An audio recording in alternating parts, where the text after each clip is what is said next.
Okay, we're looking at a disassembled Kraton 1/5 8S build. And this is a custom build, so I'm just going to tell you this does not look stock, but this is to show you this is the stock receiver box for the servo.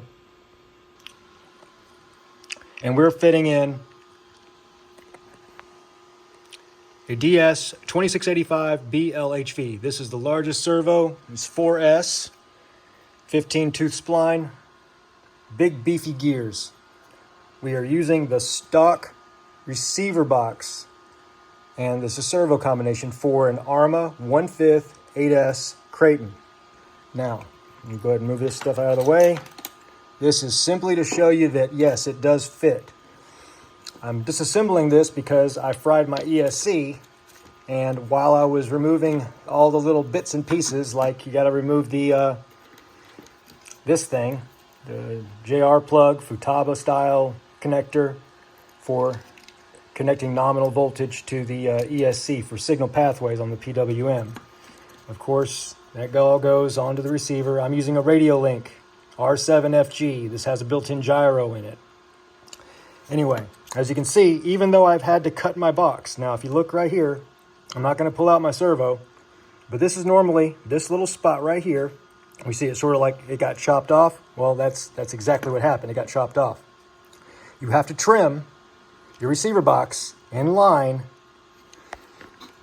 with this part right here. So see that horizontal line? If I go from right to left, right here, make that same line right there into the receiver box, and you cut right there. Then do that on the other side as well. You're going to see that the servo extends out, so you're going to have to make a 90-degree angle from here to here and just cut out that little part of your receiver box. You do that, this fits. There's nothing else you need to do. The top of your receiver tray fits right on. Nothing else needed. So it's a small bit of mod that you need to do. The only other thing that you might have to do at some point is with your side guard is see right here where I've drilled out a little bit to where I can slide these guys up in that hole and then the hole. So if you can't see what I'm talking about right here. You're going to have to drill up forward a little bit. Just drill forward just a little bit. What is that? Maybe 2.5 millimeters. Not a lot. The idea is so that you can pull back to get this all to sync up. Now on the side guard, I did trim away a little bit of that excess right here because it gets in the way of the steering a little bit. You'll see what I'm talking about. Maybe yours won't. Maybe it'll work fine for you.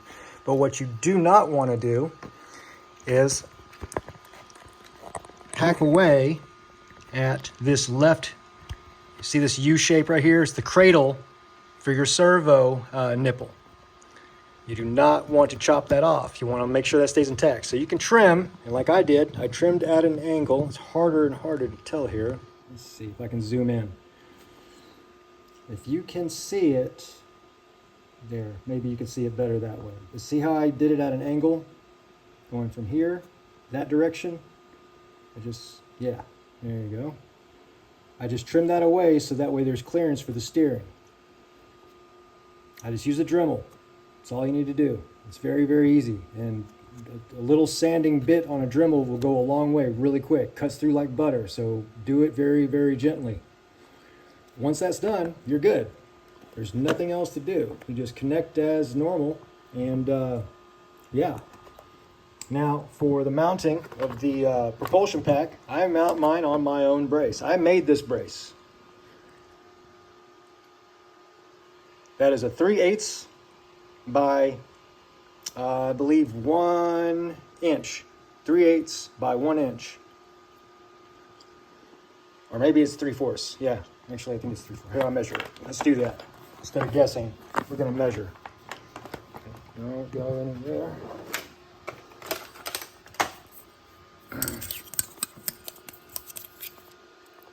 Yeah, 3/4. Okay, so 3/8. 3/8. 3/4. from end to end. I believe it was 21 inches. See, that's 12 plus 9. That's 12 plus, yeah, 21 inches. So that's 21. 21 and 1/16, I believe, to get it exactly correct. So 21 and 1/16 inches. You get just a bar stock 3/8 by 3/4, and voila, you have your own extended bar here.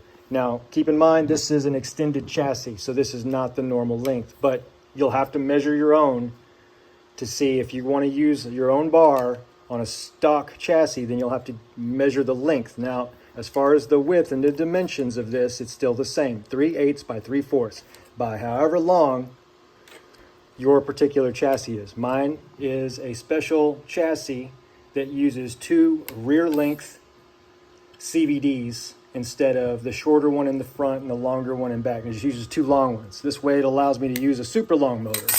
That's a 2028. But this is what I was using, a 56-135, and it fits in there nicely. It's a beautiful motor. It's made for high-powered boats. SSS makes some high-quality stuff. Their RPMs are maxed out at, I believe this one is a 45,000 RPM motor, and it's 800 kV. That makes this a 12S motor. Very, very powerful, 18 kilowatts. It works great, but I was trying an experiment with this 2028. I won't go into the details. It is experimental 2028. It's not a normal one. Anyway, just wanted to show you guys that. I know that if you're looking at the strongest servo for your Kraton, the 2685 works. Now, it does take a little bit of work, and you need to know your way around a Dremel. You need to know your way around modifying things. If this is the first mod you ever do, I do not suggest you do it. You have to be comfortable with this, because there's not going to be a pamphlet, there's not going to be a handout, and there's not going to be somebody to say, oh, it's just 1, 2, 3. Now, this does take some measure twice, cut once kind of skill. So if you're not comfortable doing that, I recommend purchasing the DS2685. DS2685 is a drop-in. You don't need to do anything. 1735, same thing. You don't need to do anything. 1505, that'll work. It's a very low-profile servo. It'll cut off right about there. It'll have a lot of extra room. But for the money, if you're going to start there, you might as well go ahead and get the 1735. If you're on a budget and you want still the best servos, 1735. If you want to go all out, 2180. And if you're nuts and you want the strongest thing out there in the world, 2685. Thanks, everybody.